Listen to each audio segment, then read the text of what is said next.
So I've been watching this confirmation hearing today. This is the first confirmation hearing in Donald Trump's nominees for his cabinet. This one is for Pete Hegseth, and they're having this hearing to decide whether or not Pete Hegseth is qualified to run the Department of Defense. And as I watch this, I think, man, this is a fucking waste of time. These important people have better things to be doing than being in this hearing. And I say that because we know who Pete Hegseth is. We know what he's said. We know what he's done. And we know he's not qualified to run a department of this complexity and size. He's never run anything to this extent. And everything he has run, he's run into the ground. So there's no question in anybody's mind. They know how they're going to vote. Why go through this hearing? Just have the vote, kick the fucker down the line, and let's get going on the next thing. Still, we have the hearing. And what annoys me about the hearing, they all go the same way, and they're always very lengthy. To start it out, the leaders, the dignitaries, always have their introductions. One after the other, it takes 45 minutes, and then we get down to the questions.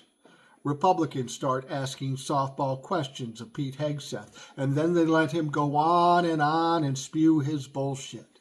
All promotion for Pete Hegseth. They don't care if he's qualified or not. Then the Democrats start to ask him pointed questions about some of his problems.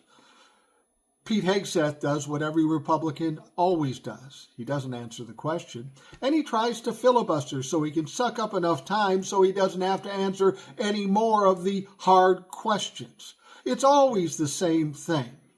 We know who Pete Hegseth is, and if Pete Hegseth and Donald Trump thought this would make Pete Hegseth look better and get some votes that maybe we're going to vote against him before, it's not going to fucking work.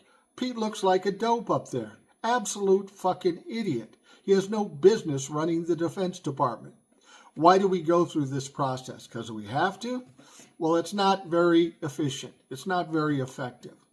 Pete Hegseth has no business being director of the Department of Defense, and he won't be, because the vast majority of the people in this committee know better. They fucking know better. And he's not going to get confirmed. It's just frustrating watching this bureaucracy and this bullshit over and over again. We've got crisis after crisis, and we have to sit and listen to somebody who's not qualified to see if he's fucking qualified. It's very annoying.